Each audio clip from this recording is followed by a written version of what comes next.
తెలంగాణ రాష్ట్రంలో జరుగుతున్నటువంటి పరిణామాలు చూస్తూ ఉంటే తెలంగాణ రాష్ట్రంలో దొంగలు పడ్డారనే అనుమానాలు వస్తూ ఉన్నాయి.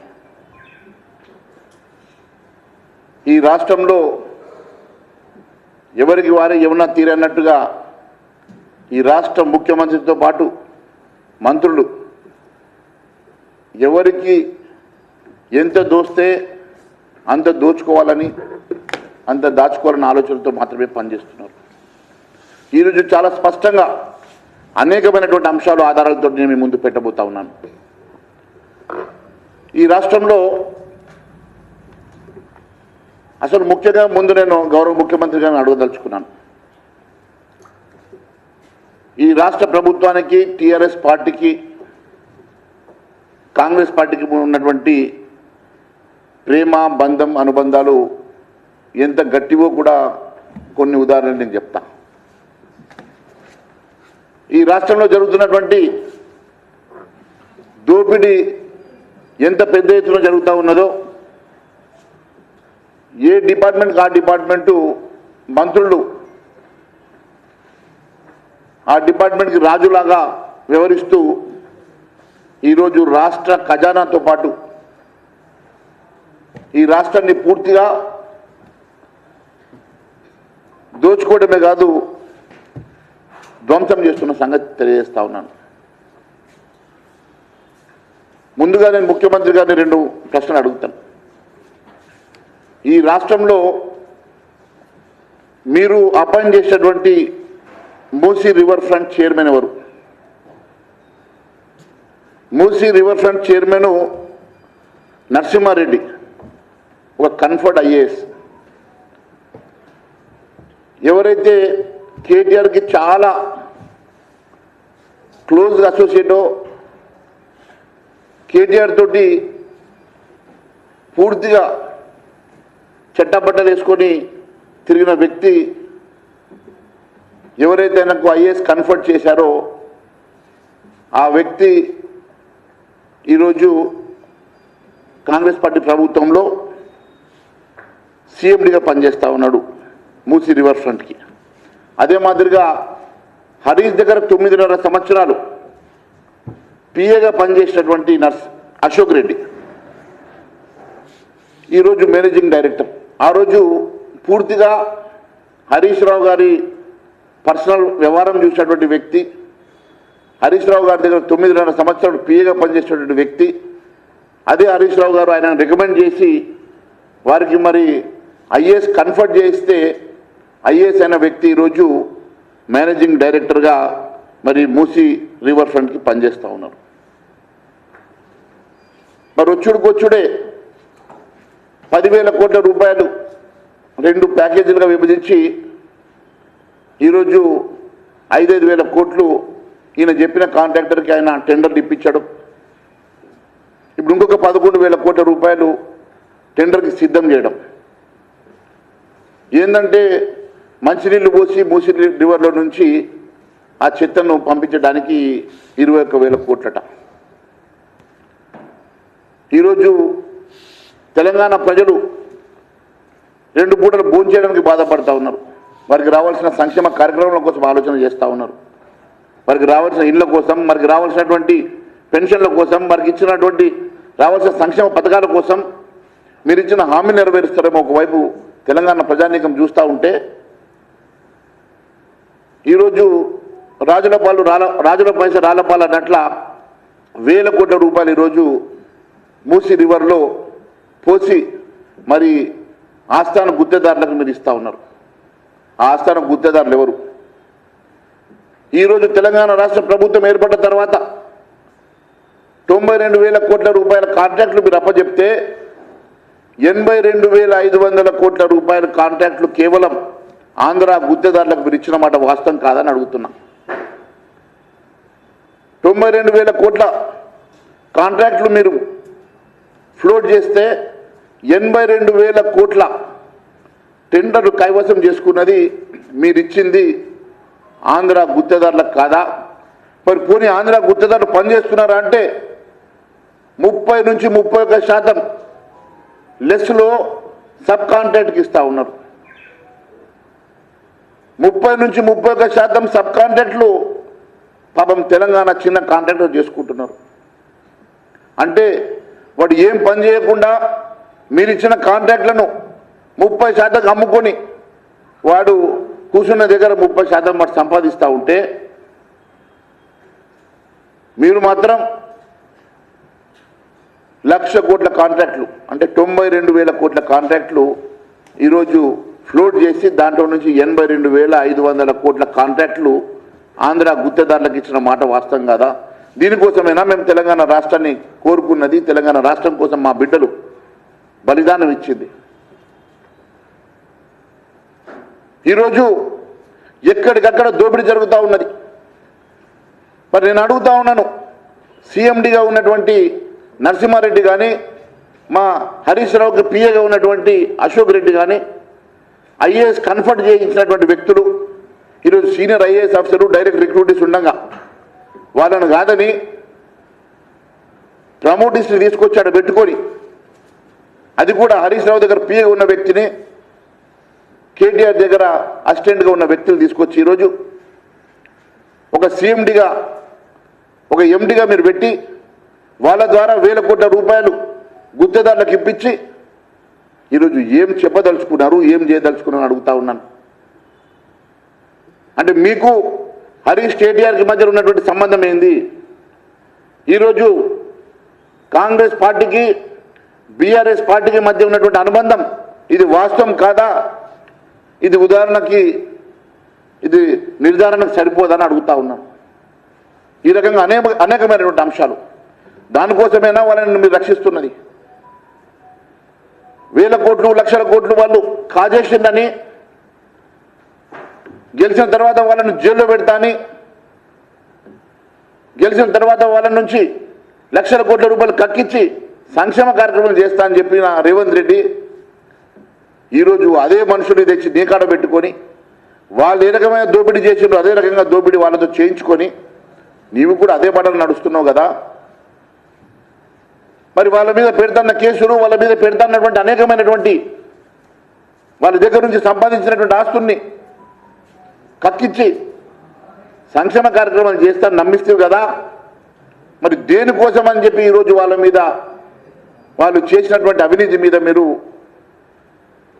బయటపెట్టడం లేదో అని అడుగుతా ఉన్నాం. ఈరోజు ఈ రాష్ట్రంలో జరుగుతున్నటువంటి దోపిడీ అనేకమైనటువంటి అంశాలు నేను ఒకటొకటిగా చెప్తాను. ఈరోజు కాదు, ఇంకా అనేకమైనటువంటి అంశాలు ఉన్నాయి. ఈరోజు చాలా విషయాలు మీ దృష్టికి చెప్తాను. ఐఏఎస్ రిక్రూటీస్, డైరెక్ట్ ఐఏఎస్ ఆఫీసర్లు, సీనియర్ ఆఫీసర్ ఉండగా ఇలాంటి ప్రమోటిషన్ తీసుకొచ్చి టాప్ పొజిషన్లో పెట్టుకొని మీరు ఆడింది ఆటగా. ఎక్కడెక్కడ ఇంపార్టెంట్ పోస్టులు ఉన్నాయో అక్కడ మీరు పెట్టుకుంటున్నారు. గతంలో అదే పొజిషన్లో గత ప్రభుత్వంలో కీలకమైనటువంటి పోస్టులు ఉన్నటువంటి సీనియర్ ఆఫీసర్లను కూడా రిటైర్డ్ అయినా ఎక్స్టెన్షన్లు ఇప్పిస్తారు. రిటైర్డ్ అయిన వాళ్ళకు మళ్ళీ ఏదో ఒక పొజిషన్ ఇచ్చేసి వాళ్ళని అడ్వైజర్గానో పెట్టుకుంటారు. కొంతమంది ఆనెస్ట్ ఆఫీసర్ల మీద కక్ష సాధింపు చేస్తారు. అనేకమైనటువంటి మరి అధికారుల మీద మీరు ఆ రోజు అలిగేషన్ చేసినటువంటి అధికారుల గురించి ఈరోజు ఎందుకోసం అని చెప్పి, మరి నాయకుల మీద చేసినటువంటి అలిగేషన్స్ మీద ఎందుకోసం అని చెప్పి మీరు చర్యలు తీసుకుంటలేరు. వాళ్ళనే తీసుకొచ్చి ఈరోజు కీ పొజిషన్లో మీరు ఎందుకు పెట్టినారో ముఖ్యమంత్రి గారు సమాధానం చెప్పని కోరుతా ఉన్నాం. ఈరోజు నేను అడుగుతా ఉన్నాను, కాంట్రాక్ట్ ఇవ్వడమే కాదు, వాళ్ళకు మొబిలైజేషన్ అడ్వాన్స్ పేరు మీద 1,000 కోట్ల రూపాయలు ఇచ్చిన మాట వాస్తవం కాదని అడుగుతున్నా. ఒకవైపు మొబిలైజేషన్ అడ్వాన్స్ 1,000 కోట్లు తీసుకుంటారు, మరోవైపు 30%కి వాళ్ళు కాంట్రాక్ట్లు ఇచ్చేసి వాళ్ళ దగ్గర డబ్బులు తీసుకుంటారు. మరి దేనికోసం ఇదంతా కూడా ఈ రాష్ట్రంలో ఈ దోపిడీ జరుగుతూ ఉన్నది? ఎందుకోసం ఈ రాష్ట్రాన్ని ధ్వంసం చేస్తూ ఉన్నారో ముఖ్యమంత్రి గారు దీనికి సమాధానం చెప్పాలని అడుగుతా ఉన్నాను. మీ మధ్యలో ఉన్నటువంటి బంధం ఎంత గట్టిదో ఇప్పుడు ఒకటొకటిగా ప్రజలకు అర్థమవుతున్నది. యంగ్ ఇండియా స్కూల్ అని చెప్పేసి గొప్పలు చెప్పుకున్నటువంటి రేవంత్ రెడ్డి గారు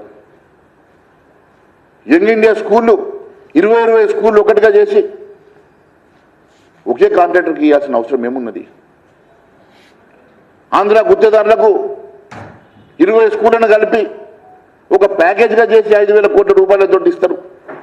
మరి అవే స్కూళ్ళు ఒకటొకటిగా 31% కమిషన్ తీసుకొని 30% కమిషన్ మీద మళ్ళీ తెలంగాణ చిన్న కాంట్రాక్టర్లకు ఆంధ్ర కాంట్రాక్టర్లు ఇస్తున్నారు. దీనికోసమైనా మేము తెలంగాణ రాష్ట్రాన్ని సాధించుకున్నది. ఈరోజు మీరు 30% సబ్ కాంట్రాక్ట్ చేయడానికి కాంట్రాక్టర్లు సిద్ధంగా ఉంటే మరి ఇంత ఓవర్ ఎస్టిమేషన్స్ ఎందుకు జరుగుతూ ఉన్నాయి? మరి దేనికోసం ఈరోజు మీరు integrated young India school, integrated school కట్టిస్తూ ఉన్నారో, దేనికోసం ఎడ్యుకేషన్ పోర్ట్ఫోలియోని మీ కాడ పెట్టుకున్నారో ఇది స్పష్టమవుతున్నది. ఈరోజు ఈ రాష్ట్రంలో మీరు ఇచ్చినటువంటి స్కూళ్ళు ఎవరెవరి గుత్తేదారులకు ఎన్నెన్ని స్కూళ్ళు ఇచ్చారో, మరి వేరే కాంట్రాక్టర్లు 30% డెస్టిక్ చేయడానికి సిద్ధంగా ఉన్న వారికి రాకుండా మీరు చెప్పిన వాళ్ళకి ఎందుకు వస్తూ ఉన్నారో, దీని వెనుక ఉన్న అధికారులు ఎవరు, ఏ రకంగా మీరు మ్యానిపులేట్ చేస్తూ ఉన్నారో, మరి దీని మీద ఎంక్వైరీ పెట్టించే దమ్ము ధైర్యం మీకు ఉన్నదని అడుగుతా ఉన్నాను. ఈరోజు టోటల్ యంగ్ ఇండియా స్కూళ్ళ పేరు మీద జరుగుతున్న దోపిడీ, 1,000 కోట్ల రూపాయల దోపిడీ వాస్తవం కాదని అడుగుతా ఉన్నాను. అంతేకాదు డిప్యూటీ సీఎం గారు ఈరోజు ప్రభుత్వ ధనంతో అమెరికా టూర్లకు పోతాడు. నేను అడుగుతా ఉన్నాను, ఈరోజు ఈ రాష్ట్రంలో ఉన్నటువంటి అనేకమైనటువంటి సమస్యను పక్కన పెట్టి, ఈ రాష్ట్రంలో ఒకవైపు ఎలక్ట్రిసిటీ ఇష్యూస్ ఉన్నాయి, పవర్ ప్రాబ్లమ్స్ ఉన్నాయి. అదే కాకుండా ఈ రాష్ట్రంలో అనేకమైనటువంటి అంశాలను పక్కన పెట్టి ఈరోజు ఆటా కోసమో లేకుంటే అక్కడ పిలిచినటువంటి ఒక ఇన్విటేషన్ కోసమో మీరు అమెరికాకు పోయినటువంటి మీరు, మీతో పాటు మీ వెంట వచ్చినటువంటి అధికారులు, ట్రాన్స్పోర్ట్ సీఎండీ మీ వెంట వస్తాడు, సింగరేణి సీఎండీ మీ వెంట వస్తాడు. మరి ఎవరబ్బా సొమ్ము ఇది? ఎవడబ్బా సొమ్ముతోటి మీరు ట్రావెల్ చేస్తూ ఉన్నారు? వాళ్ళని తీసుకుపోయి ఏం చెప్పదలుచుకున్నారు? దేనికోసం ఈ రాష్ట్ర ఖజానాను లూటీ చేస్తూ ఉన్నారు? ఈ రాష్ట్ర ఖజానా డబ్బులతోటి మీరు విహారయాత్రలు చేస్తూ ఉన్నారు.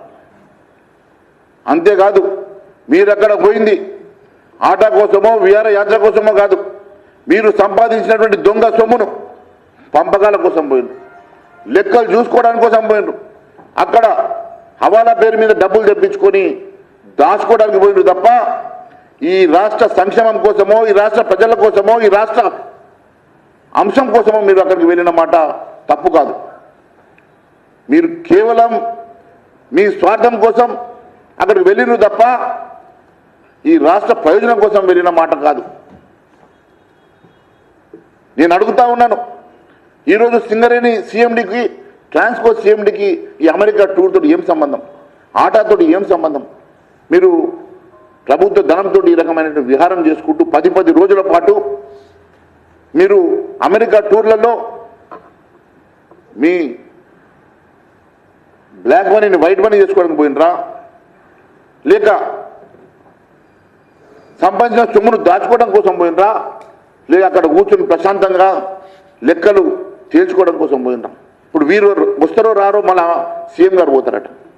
నేను 10 రోజులు పోతే నేనేం తక్కువనే 20 రోజులు పోతా అంటున్నట్టు ఆయన. ఈయనకు 20 రోజులు, ఎందుకంటే ఈయనకన్నా సంపాదనకు డబ్బులు కాబట్టి ఆయనకు సమయం ఎక్కువ కావాలా.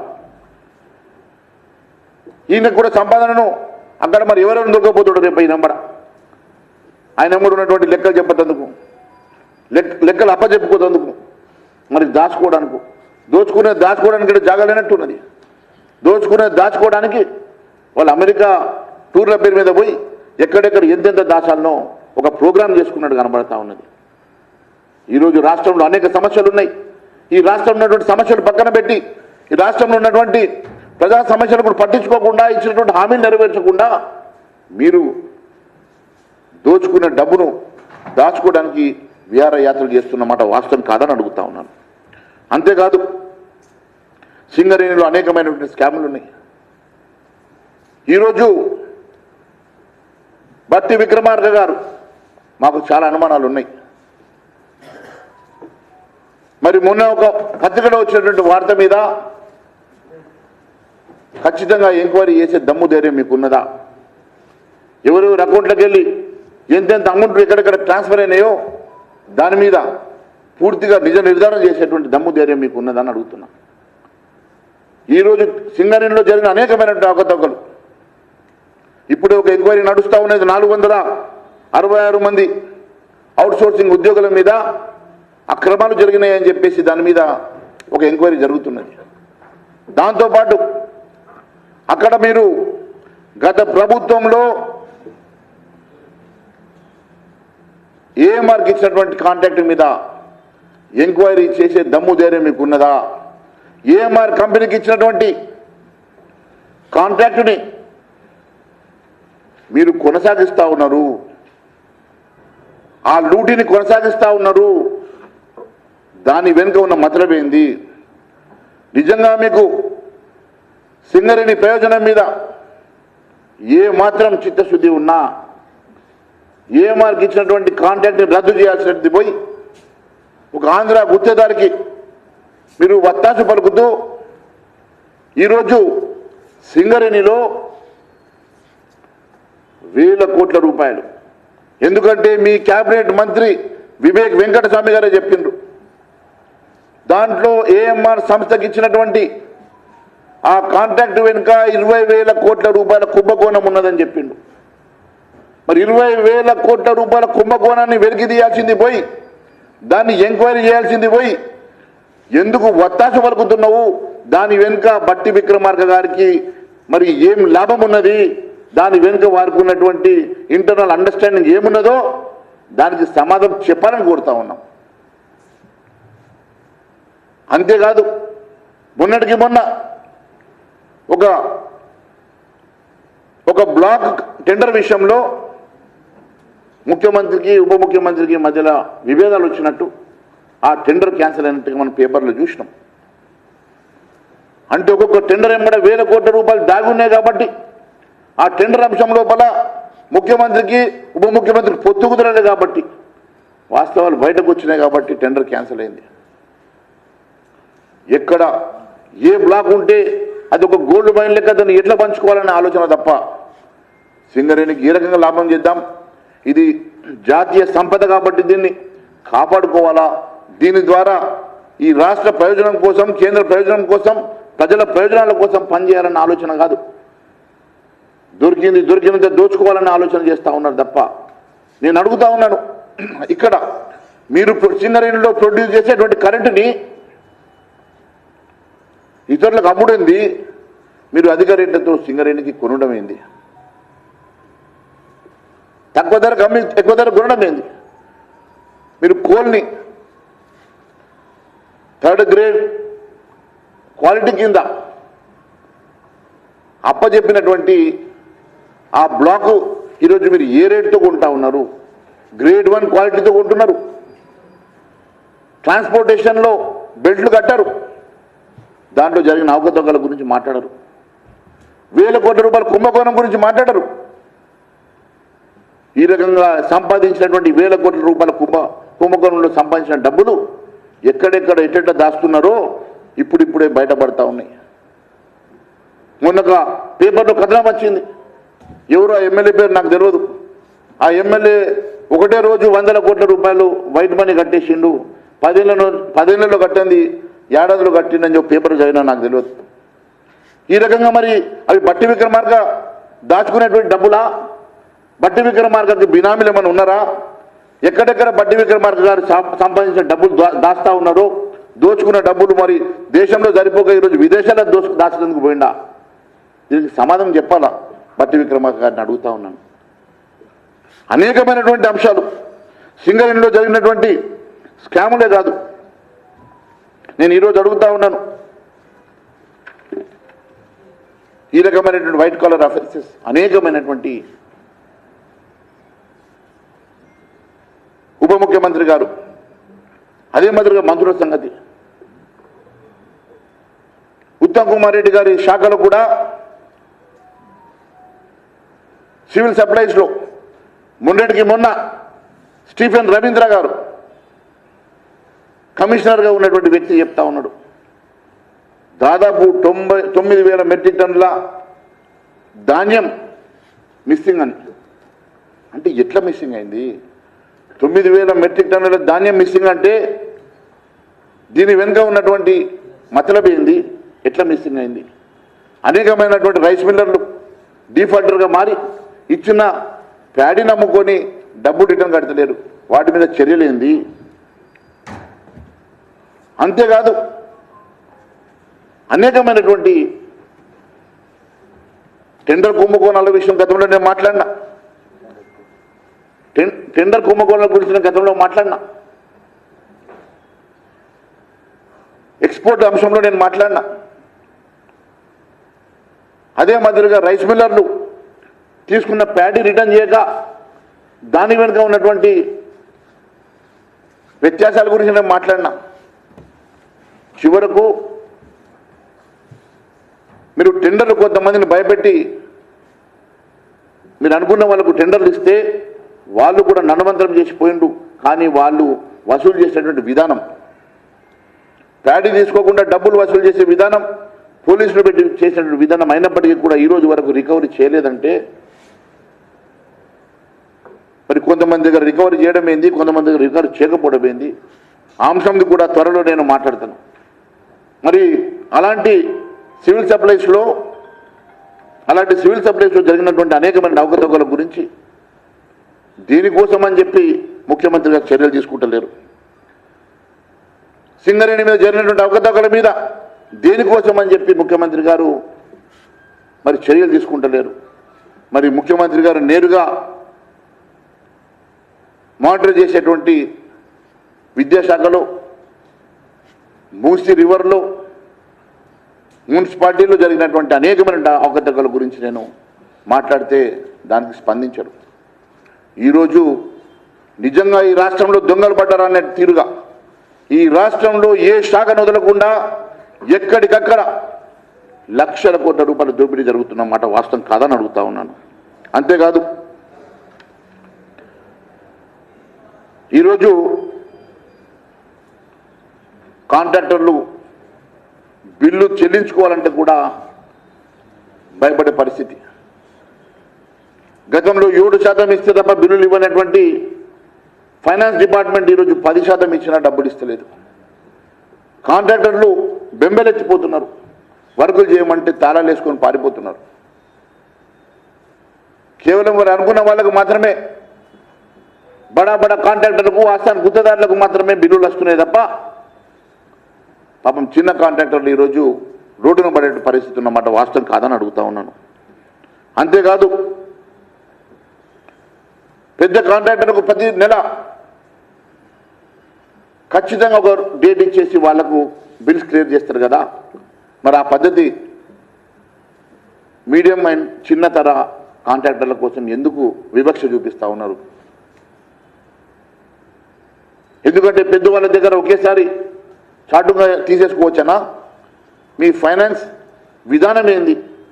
ఏ రకంగా మీరు మరి గత 5 సంవత్సరాల నుంచి పెండింగ్ ఉన్నటువంటి బిల్స్ను పెండింగ్ పెట్టి 3 నెలల కింద ఉన్నటువంటి ఎంబీ రికార్డ్ అయినటువంటి బిల్స్ను క్లియర్ చేసే వెనుక ఉన్నటువంటి మతలబ్ ఏందో మరి దీని మీద వైట్ పేపర్ రిలీజ్ చేసే దమ్ము ధైర్యం మీకు ఉన్నదని అడుగుతా ఉన్నాను. ఇచ్చినటువంటి హామీలకు డబ్బులుండవు, ఇచ్చిన స్కీమ్లకు పైసలుండవు. కానీ మూసి అనగానే డబ్బులు ఎక్కడికి వెళ్ళి వస్తున్నాయో తెలియదు. కానీ మూసి పేరు మీద 10,000 కోట్ల రూపాయలు రిలీజ్ అయితే దానికి కావాల్సిన కాంట్రాక్టర్లకు బిల్లులు శాంక్షన్ అయిపోతాయి.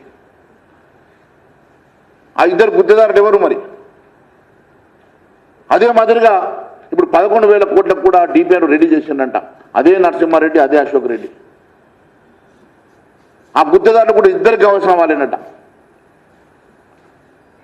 ఈ రకంగా ఇద్దరు కలిసి దోపిడీ చేస్తూ ఉన్నారు.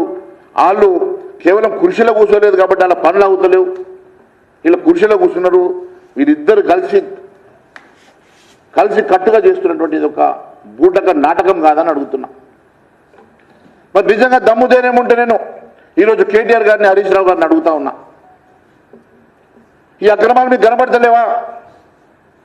మరి ఈ అక్రమాల మీద ఎందుకు మాట్లాడతలేరు? ఇవన్నీ నేను చెప్పిన వాస్తవాలు కదా. దీని మీద మరి కేటీఆర్ గారు, హరీష్ రావు గారు ఎందుకు మాట్లాడతలేరు, ఎందుకు గమ్మున కూర్చున్నారు? ఇవన్నీ కూడా ఆధారాలు మీ కాడ ఉన్నాయి కదా, మరి మీరు ఎందుకు మాట్లాడతలేరు అని అడుగుతా ఉన్నాను. గత ప్రభుత్వంలో జరిగిన అక్రమాలు బయటకు రావు. ఈ ప్రభుత్వం చేసే అక్రమాలను వాళ్ళు ఎండార్ చేస్తారు. ఎందుకంటే ఆ గతంలో చేసిన ప్రభుత్వం గురించి వీళ్ళు మాట్లాడరు కాబట్టి వీళ్ళు చేసే అక్రమాల గురించి వీళ్ళు మాట్లాడరు. వీళ్ళ మధ్యలో ఉన్నటువంటి ఇది దోస్తానా కాదా అని అడుగుతున్నా. ఈరోజు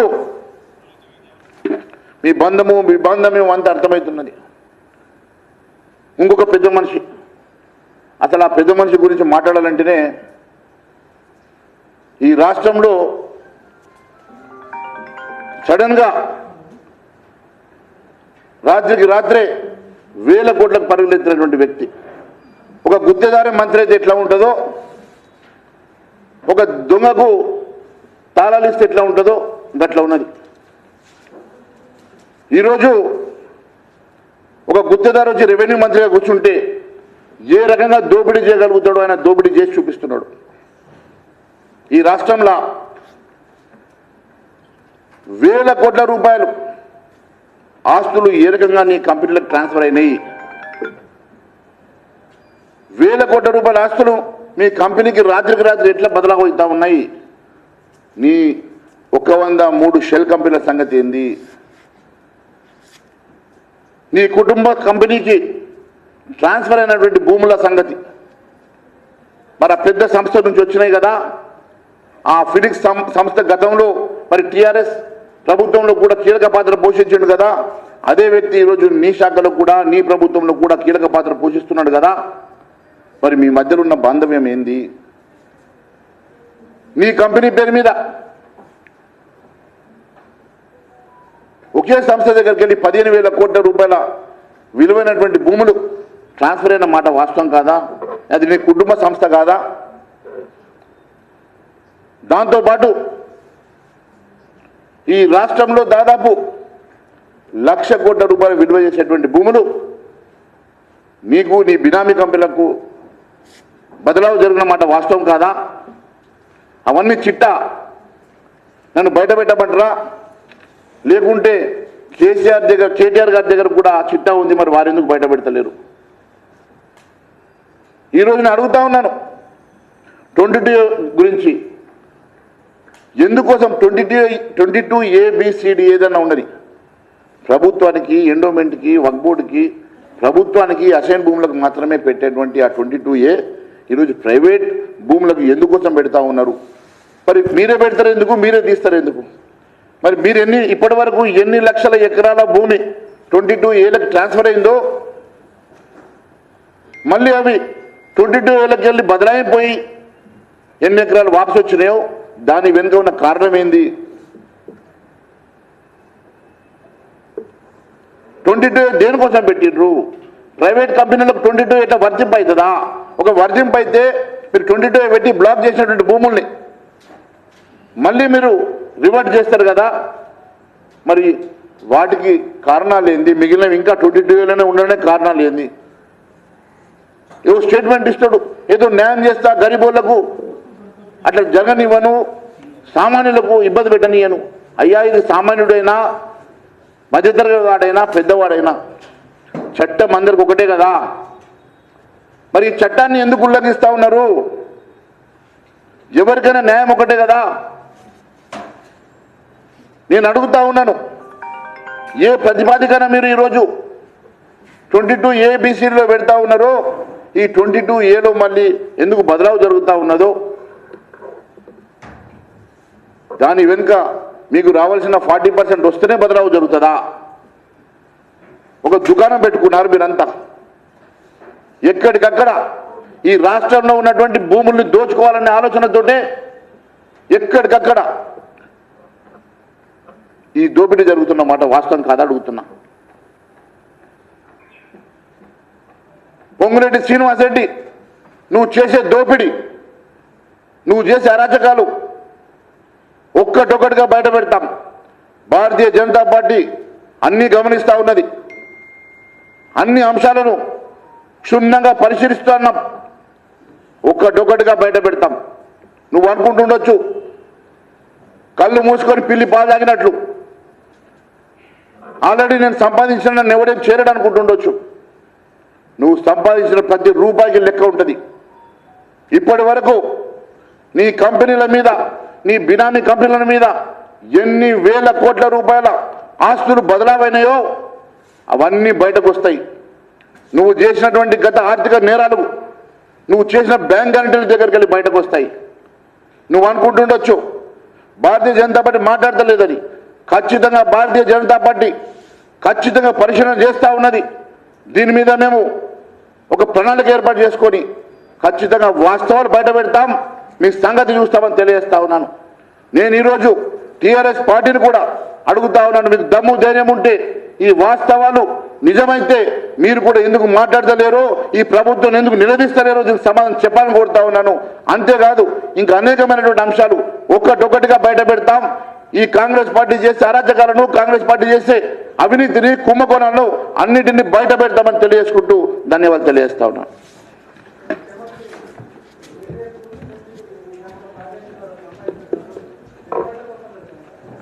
ఆయన పెట్టుబడి చేసేందుకు కాదు, ఇక్కడ మూసిలో సంపాదించిన పైసలు, ఈ రాష్ట్రంలో దోచుకున్న పైసలు అవన్నీ ఏడ దాచుకున్నాం మరి ఆలోచన చేయడానికి అక్కడ డిప్యూటీ సీఎం పోయింది కదా, వెంటనే ఇప్పుడు సీఎం కూడా పోతున్నట్ట. మరి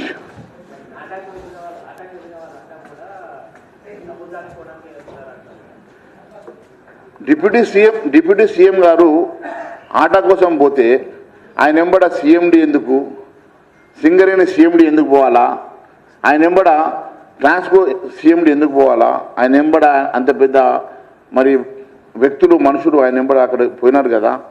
నేను ఒకటి అడుగుతా ఉన్నాను, ఈ రాష్ట్రంలో మీరు సంపాదించిన డబ్బులు లెక్కలు చూసుకొని ప్రశాంతంగా అక్కడ దాచుకోవడానికి వెళ్ళినరా? మరి రాష్ట్రంలో అనేక సమస్యలను వదిలేసి, గాలికి వదిలేసి మీరు ఈ రకంగా టూర్లు వెళ్తూ ఉన్నారు కదా. మరి నిజంగా ఈ రాష్ట్రంలో వచ్చినటువంటి ఆరోపణల మీద నిజ నిర్ధారణ చేసే దమ్ము ధైర్యం మీకు ఉన్నదా? ముఖ్యమంత్రి గారైనా, ఉప ముఖ్యమంత్రి గారైనా, మంత్రులైనా, నేను ఎవరెవరి గురించి అయితే మాట్లాడినో వాళ్ళందరూ కూడా ఈ వాస్తవాలు కాదంటే దమ్ము ధైర్యం ఉంటే ఓపెన్ డిస్కషన్ సిద్ధంగా ఉన్నా, నేను ఆధారంతో వస్తా, మీరు దానికి సిద్ధమని అడుగుతా ఉన్నాను. Thank you. చెప్పిన కదా 92,000 కోట్ల రూపాయలు టెండర్ ఫ్లోట్ అయితే 82,500 కోట్ల రూపాయలు ఆంధ్ర గుత్తదారులు, ఆస్థాన గుత్తదారులకు ఇచ్చుకున్నాడు. అవన్నీ మీరు ఆర్టీఐలో పెడితే వస్తాయి.